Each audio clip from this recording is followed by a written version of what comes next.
Submarines, public test server 10.7. I've played through significant rank play and also co-op battles. You can't do training battles because submarines are disabled. Apparently there's some maps that don't have underwater mapped out. Can't play on random, so I can't do that. So the only testing was unlimited rank play on the public test server, and then in co-op it was completely bots. So first of all, everything is way too easy to play against from my point of view on the submarines.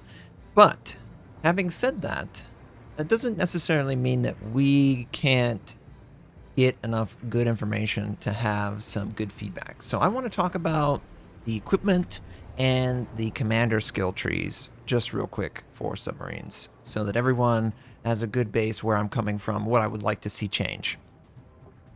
So submarines get a new Sonar Mod 1, which basically keeps the sonar from being incapacitated at a higher rate. It also repairs the sonar faster. The sonar is... It's a pre-dot. It doesn't do any damage, but what it does is it places a debuff on the target that allows torpedoes to home to the target.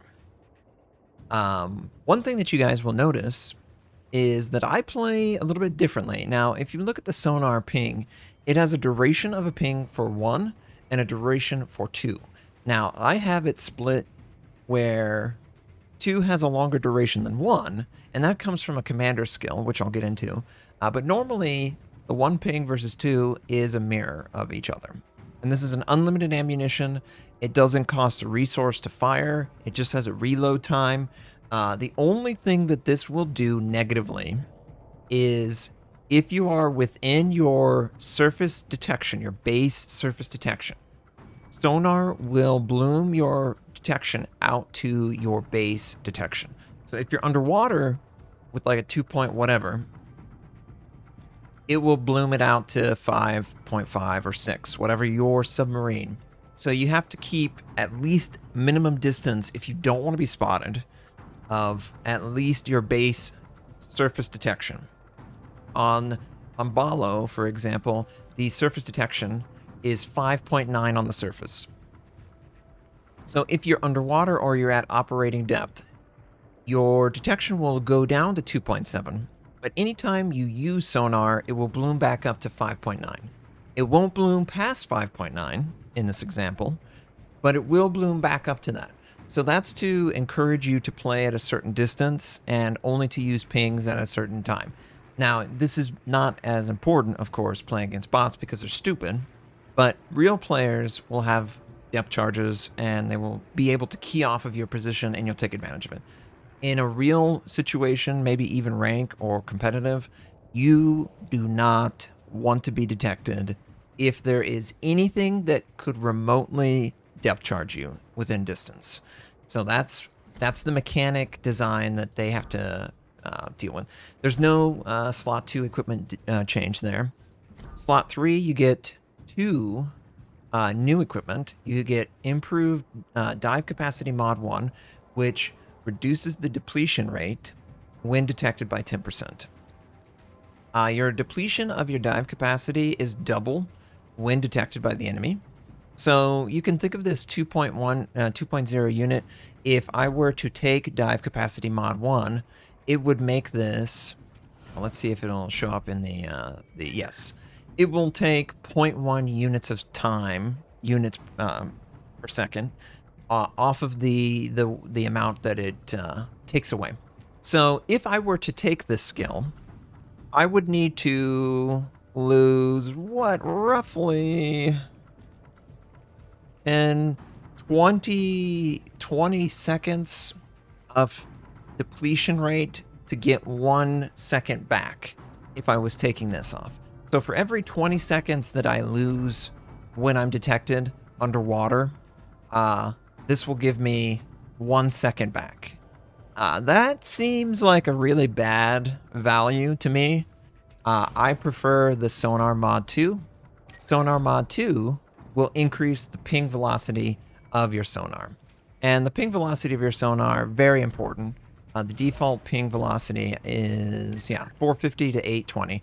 I love super high ping velocity.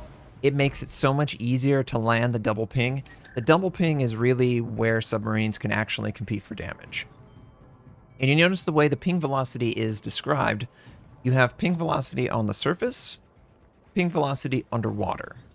And it's double, pretty much, underwater. That's where you want to confirm with a second ping. So how I like to play subs a lot of times is sit on the surface, land a first ping, drop to operational depth, land a second ping, and in that time span already have however many torpedoes out.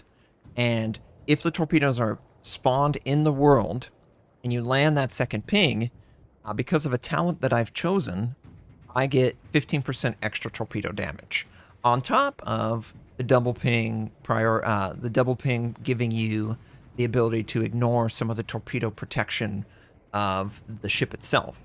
So it's a really important thing that you learn how to double ping effectively and accurately to keep up with the damage requirement that subs obviously need to be able to do to compete with other classes.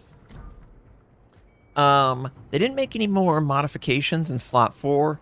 The only thing that they did is they added a diving plane shift time to the steering gears mod 1. This only affects submarines, and this will allow the submarine to maneuver at a faster rate, up and down. I really like this. The other one that you could take is propulsion mod 1, but I think propulsion mod 1 is not really built for submarine combat. It's more for subs to play like accelerate, deaccelerate game. I have found that it's more important that I can move between the levels of water than necessarily accelerate back and forth at a particular distance. So I've opted for steering gear mod 2, steering gear mod 1 and mod 2. Steering gear mod 2, as before, they added the dive plane shifting time. So that just means that it'll be easier for the submarine to shift up and down, which helps get the submarine out of danger faster. So that's the way I see it. Another modification that's very useful for subs is the improved the consumable action time by 10%. Torpedo lookout system, I don't give a crap about that. That's not good at all. It's a horrible skill or a mod. I would never equip it for anything. They need to buff it. But ship consumable will enhance the duration of these two submarine unique consumables.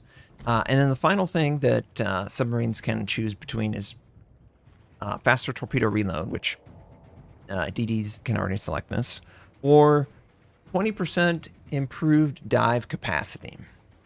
I have chosen the faster torpedo rearm.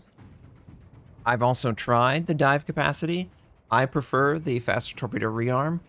I don't necessarily think that submarines can keep up with the damage output as easily without it, so that's why I've chosen to take it.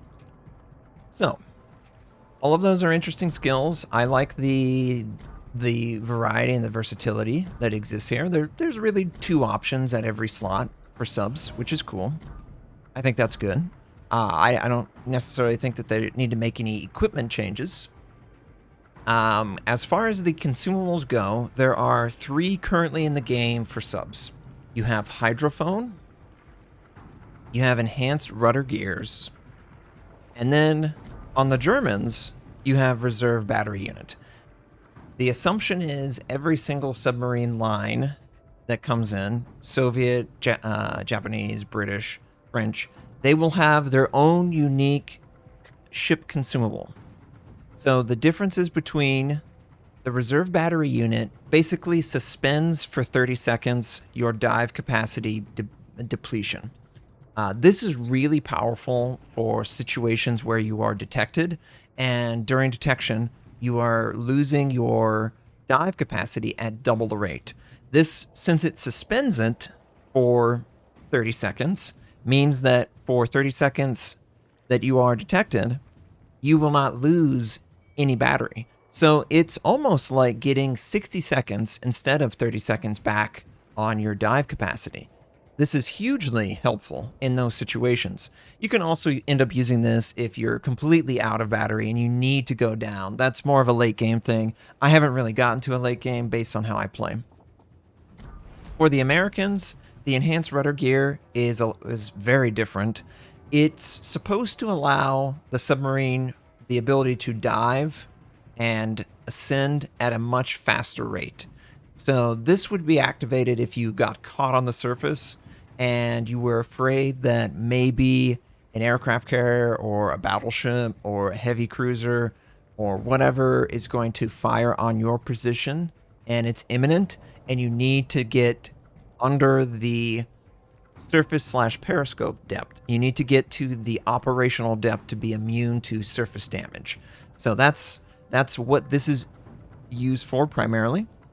And then the universal submarine skill is called hydrophone. Hydrophone will provide you with anti-submarine play at a set distance. It's very similar to like a DD's radar for underwater environment.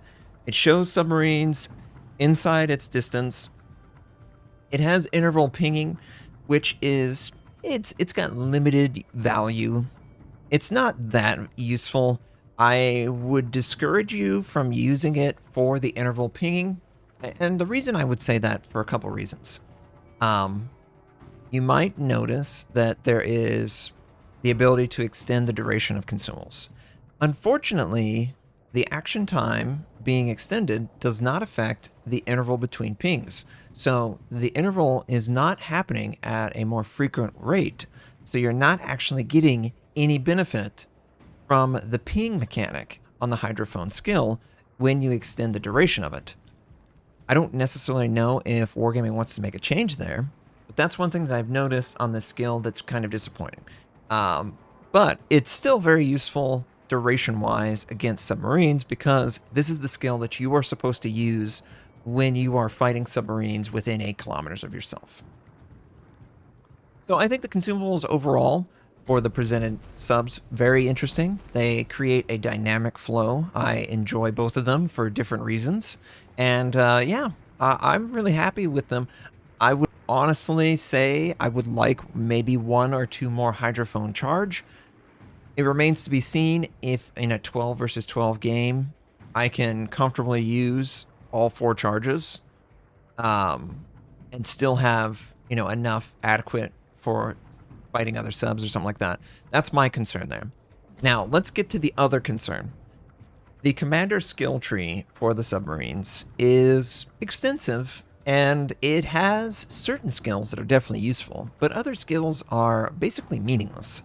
So I'm going to highlight some of those, and I'll talk real quick about it.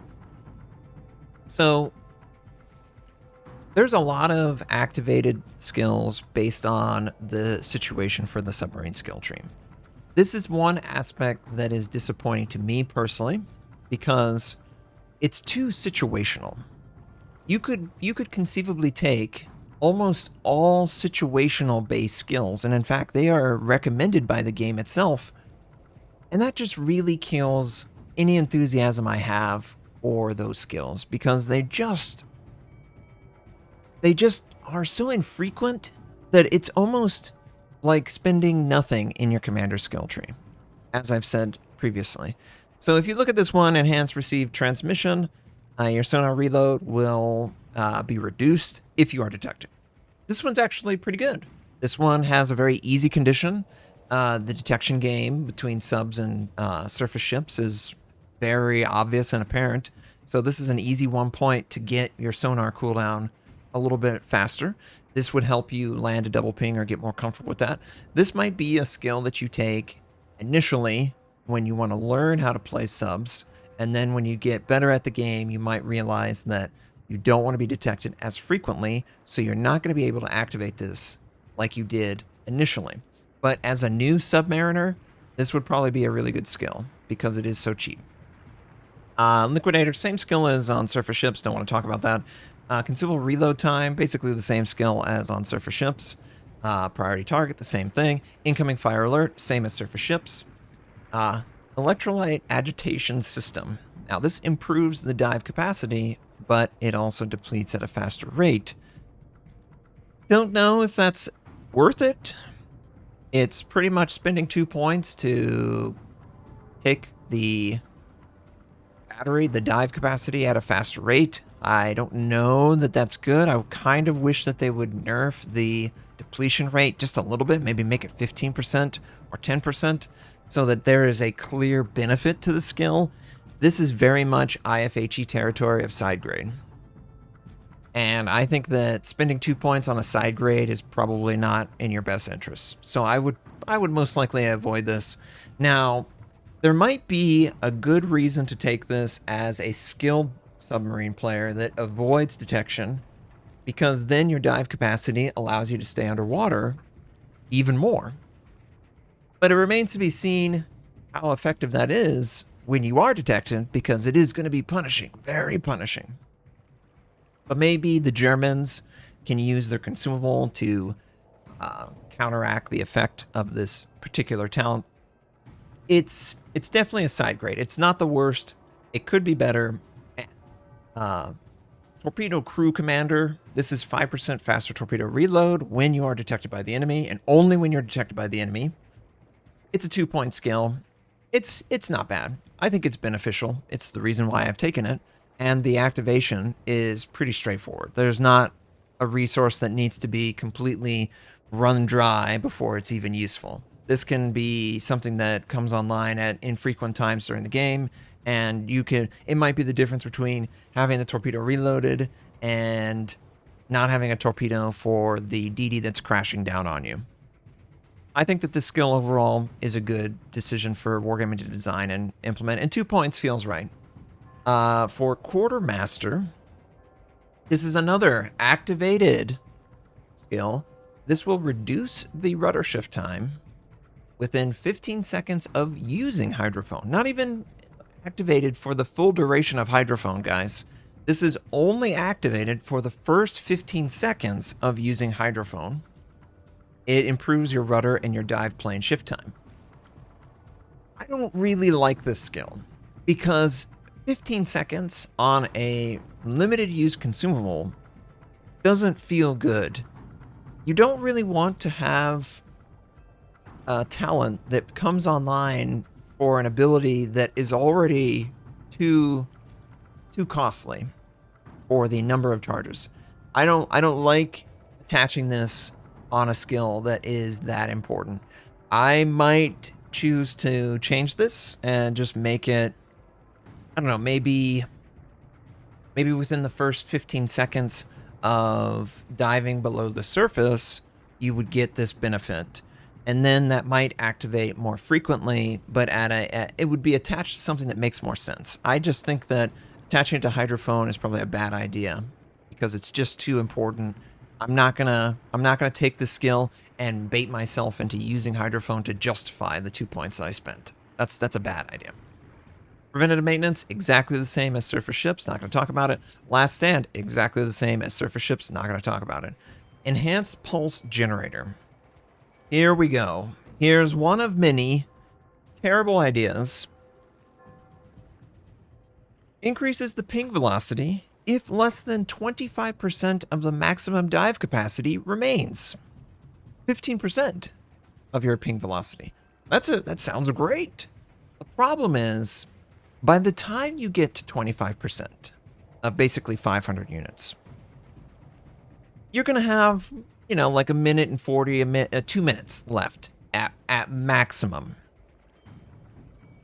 I can't even begin to benefit from this until I have less than 2 minutes left on my dive capacity. That's insane. That's absolutely insane. You can't have an activation that has such a requirement and just be okay with that. For most of the game, this is literally 3 points that is sitting in the garbage can. I hate that. In my opinion, they should make a change. There should be a passive component and then an activation component. I think that maybe you make passively 7.5% sonar ping velocity, and then the activation will add another 7.5 and equal 15%. But you're not going to be wasting your points until, you only have 2 minutes left on the clock.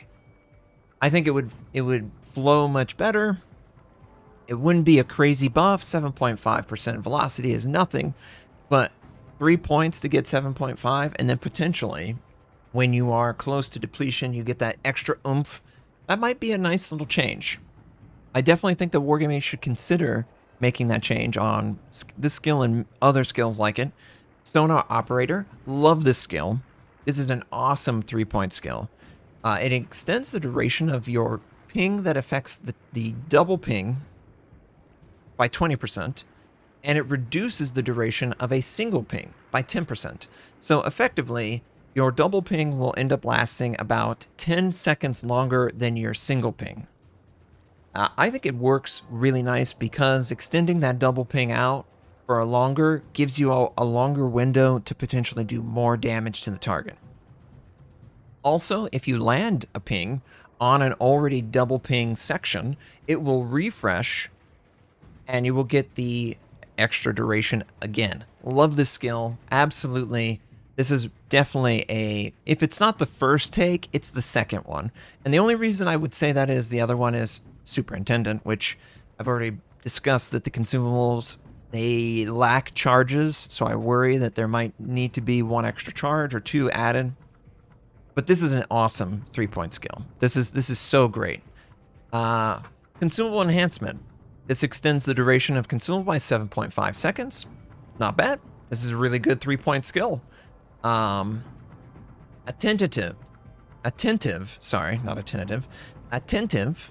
displays a detection marker that the submarine is currently within the action range of an enemy hydroacoustic search or surveillance radar consumable while at maximum depth. So, in layman's, when you enter the maximum depth field, you are blind as a bat. You can't see anything above you. And you can't even tell if you have potentially radar or hydro to contend with. Radar and hydro will only affect surface, periscope depth, and operational depth. Those are the only depths that can be seen with hydroacoustic or radar. So this basically warns you, if you're at maximum depth, hey, someone has their radar activated or someone has their hydroacoustic activated, and if you were to change your depth into the operational or even periscope, you would be detected. So it's a little bit of a forewarning, but if I'm being honest, it's not really that beneficial because, let's be real, if you are at maximum depth and you go up 1 and you're detected, you just go right back down to maximum depth. Literally like 7 or 8 seconds worth. You do get detected at operational depth by radar, just so you know. I've verified it and I've seen it. Just letting you know. Superintendent works just like surface ships, adds 1 extra consumable charge, and as you can see, I think it's important because you basically only get 2 of your unique charge and 3 of the hydrophone, which I don't know what Wargaming is smoking. That's not enough consumables to play a full game of 12 versus 12. So what's the problem? But Superintendent, way too important because of that, so that's why I take it. Adrenaline Rush works exactly the same as surface ships, with the only exception being they added sonar cooldown time as a benefit.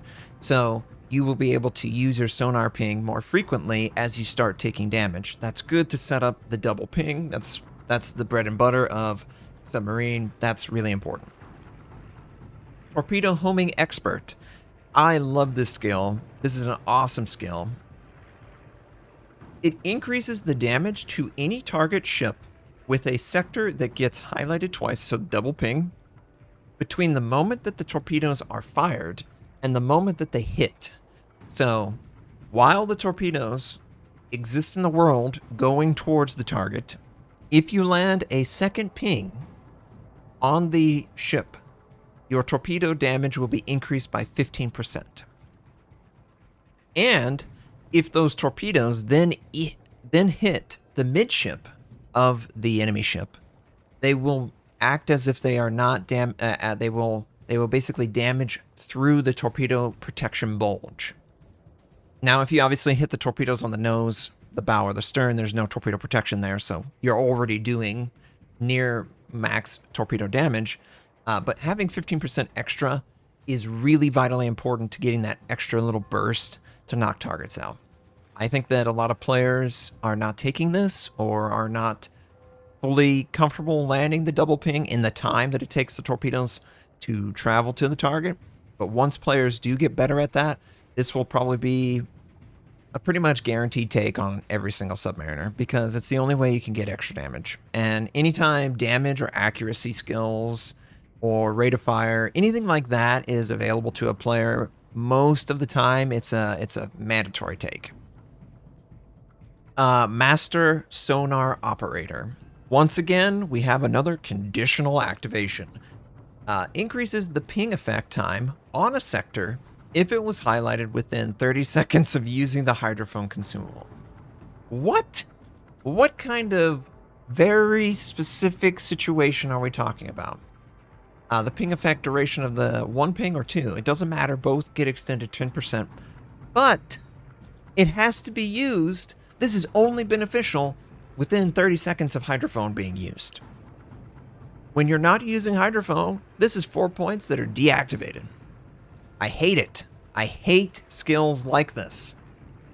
I think that they should make a change, and instead of it requiring hydrophone being used within 30 seconds, I think it should have a passive 5% duration and then an activated 5% extra duration. That way, at least 50% of it is there benefiting the player to justify the 4 points being spent. So that's how I would approach solving this problem. As it stands right now, this is so over budgeted. 4 points for this effect is hilariously bad. This is better than this. It's a 3-point skill and it has no conditional. It's lost the plot. This is just dumb. Enhanced battery dampeners. Once again, another activation. Dive capacity depletes more slowly if your ship is detected by the enemy when less than 25% of the maximum dive capacity remains. So, ergo, when you have 2 minutes left on the clock, your dive capacity depletion rate will be reduced by 25%. So you can think of it going from 2 units of dive capacity to 1.75 being burned out. So you will get probably a second back every 4 seconds, right? Is that the math? So every 5 seconds, you get an extra second. Which is, that's a good effect. Unfortunately, it only becomes activated when the game's basically over. That's where the effect really loses the plot. So again, let's add like 10 or 15% passive dive capacity depletion. And then once it's activated, it will reach the 25% with maybe 10 or 15% extra. That way, the 4 points aren't a complete waste and you're not playing for 25%. There's no equipment that encourages this play, so there's no bounce back effect. So you are all or nothing if you ever try and play for some of these very specific dive capacity activations. So I would like another passive component and split up there. Reinforced thrust block. Again, situationally activated. It increases the underwater running speed if you have less than 25% of your maximum dive capacity remaining. 15% extra underwater speed is pretty nice. The speed of these submarines is artificially faster than they ever were in real life. That is to facilitate counterplay. That's how I interpret it. That's what I'm looking at it. So for me, I think that this sounds like a really nice effect. It just is too conditional. So again, same thing, add like 10% passive speed underwater increase, and then another 5% or 7.5% passive, and then 7.5% active. Whatever the case, have it add up to 15%. That way the player invests, gets some points are always beneficial, and then once the condition is met, then you get the other portion. It makes the player feel like they're getting value up front and also getting value later on. I think that's the superior way to design the skills, and hopefully Wargaming watches anything like this and listens, because that's really the most glaring issue I have with submarines. The commander skill tree is an absolute mess. And I am not surprised that a bunch of submarine players are complaining about submarines being underpowered. I mean, look at what the recommended build is. Liquidator, preventative maintenance, consumable enhancement, enhanced pulse generator, 25% maximum dive capacity activation requirement, reinforced thrust block, 25% maximum dive capacity remaining requirement, 25% maximum dive capacity. Like, the set build that they recommend for this particular submarine, you are basically spending what,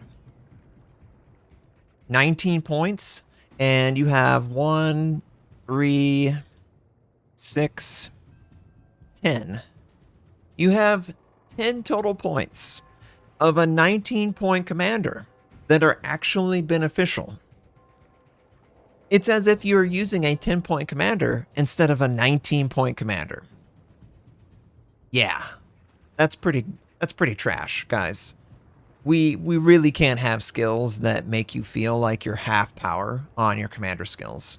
And I think that contributes a lot to players feeling like submarines suck, because these commander skills suck. They are horrible. There's only really two viable on the 4-point. There's 1, 2, 3 on the 3. Attentive is just, you could just not be an idiot, and you could realize that Hydra's up and then go right back down. So that's waste. There's a lot of 2 points that are interesting, and there's a lot of 1 points that are interesting. But the 4 points and the 3 points are disappointing. So hopefully Wargaming takes the opportunity to address it. The other difference that I want to just highlight real fast is the Germans don't have a cap on how much the torpedoes can reload. The Americans have a cap, and the cap is 2 forward, 2 stern. So the Americans can only recharge 2 torpedoes facing forward and 2 torpedoes facing the rear. That's the difference or separation between the classes so far. Now, this is only 2 factions, the Germans and the Americans. Don't know if they will have more changes, but that is the presented design that we have right now. And yeah, I think that playing the submarine feels fun. I enjoy it. They certainly don't have any armor. I mean, you guys obviously, they basically are DDs. They don't have a citadel. There is a lot of splash damage that HE and even AP can do to these guys, and they take full damage until they are in operational depth. So if you ever see a submarine anywhere on the surface or close to it, you should just attack it, because just like a DD, it's only going to take a couple shots and they will be knocked out, and you will never have to worry about them ever again. And you'll find that if the enemy is out of subs and DDs, guess what? They're losing the game, because there's no one who can spot for them, pretty much. So to me, submarines are a defensive DD. That's how I approach them. And that is what's creating this excitement for me, because I love DDs so much. Submarines are very similar to them. I would like to talk about anti-submarine warfare weaponry real fast, because that's the other aspect of this that isn't 100% clarified by the comments made by CCs and others. I feel like they're either ignorant or being dishonest in how they're presenting it, so I just want to clarify exactly what's going down. Pretty much all DDs, 6 through 10, are getting some type of depth charge mechanic that they can sail to the submarine's position and drop depth charges on them. They don't get aircraft that will send them out and drop. That is pretty much reserved for limited heavy cruiser and battleships, select battleships. Japan, the United States, France, and Great Britain will get access to these anti-submarine airstrike weaponry. Germany, Soviet Union, and Italian battleships do not. they do not get any form of anti-submarine weaponry that I can find. That's a pretty big discrepancy, wouldn't you agree? I don't necessarily agree with this choice by Wargaming because I feel like it's nice to be able to affect them when they're not on the surface. And if some battleships can do this, while others cannot, it's going to create more of a divide, in my opinion, whenever they are introduced for rank or competitive. I'm very curious to see if 10.7 reveals this further. But it is something that I'm watching, and as I mentioned, you guys should pay attention to this too. Consider, once 10.7 comes out, what battleships you feel with the updated equipment are more competitive or less competitive. And I can tell you which ones I think. I think it's laughable that Germany, Soviet Union, and Italy get nothing. I mean, is Italy's SAP going to be capped at 10% damage on submarines? So they're not going to have a good option of engaging submarines. Yet they're encouraged to brawl. So are they going to encourage them to be forced to spec into secondaries as a way to affect submarines further? I don't know. Obviously, the Soviet Union, that's not really a good option for them. And they have limited damage control charges. So I can imagine that the Kremlin and the Soyuz, Vladivostok, they're going to suck against subs. Like, they're going to be probably the worst battleships in the game against them because of all the things that are working against them. The lack of damage control, the lack of any form of anti-submarine weaponry. It's going to be challenging. I'm concerned and will be monitoring the situation closely. For the battleships that get fortunate, like the Yamato or the Montana or the Conqueror, you're going to have a airstrike anti-submarine depth charge option. Now, it can be shot down, as was seen with the Montana. But having this as an option, I can literally do damage to a submarine that is underwater 13 kilometers away from me. And yeah, it's chip damage. It's not that significant, but it's something. It's going to add up over time. It may force him to make a play that could lead to his downfall. And I can still shoot him if he ever does surface or is playing at periscope depth. So that's a really great situation for these factions and their battleships. I tried to verify all the different tiers. It does seem to be faction-based. It doesn't seem to be individual battleship styles. You know, pretty much all German battleships, all Soviet, all Italian didn't have access to this, but all the other battleship lines did have access to this form of anti-submarine. And it's the biggest pet peeve, the biggest complaint I have is this huge divide between certain battleships and others in their way of countering submarines. Light cruisers and heavy cruisers have a similar situation. Light cruisers that you would expect to have depth charges don't. Des Moines doesn't have a way of affecting submarines. Petro doesn't have a way of affecting submarines. The Minotaur gets depth charges, but the Worcester doesn't. You know, it feels very arbitrary. And that means that the entire American light cruiser faction is not going to get some type of depth charge. Maybe they feel like radar is enough of an anti-submarine weaponry and hydroacoustic that they don't need some way of affecting them underwater. I don't necessarily agree with that, and I think that the game is going to bear that out, but we'll have to obviously see that for ourselves. I just feel like certain ships got equipment that is just superior in every way to other ships, and it's going to show it when we get into the game. And you can see the Yamato, you know, he's not killing the submarine, but he's doing pretty good damage. And eventually the sub will have to surface which he does, and he's going to die to the Minotaur. And if my guns were reloaded, I could pull a trigger right now and do damage to him, which would do significant damage because I have HE loaded.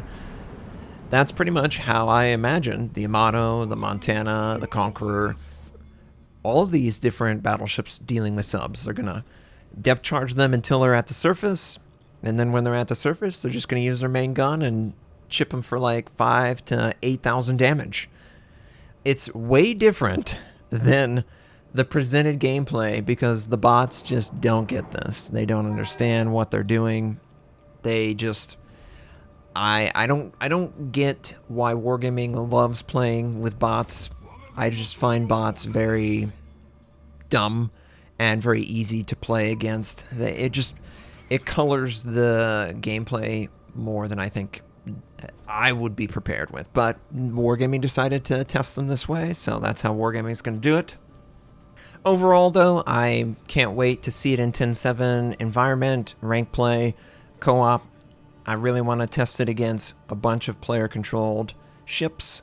I am curious to see how well the airstrike depth charge is going to be used. I think it's incredibly powerful, almost too powerful. I almost feel like I can handle submarines easier with battleships that have the airstrike depth charge than even some light cruisers that need to sail over top of the sub to deal with them. So it's interesting, and I can't wait to experience it on live. Thank you so much for tuning in. I hope that this is interesting for you guys. Answer some questions. Leave in the comments what you think of the commander skill tree and the anti-submarine situation that's going on right now.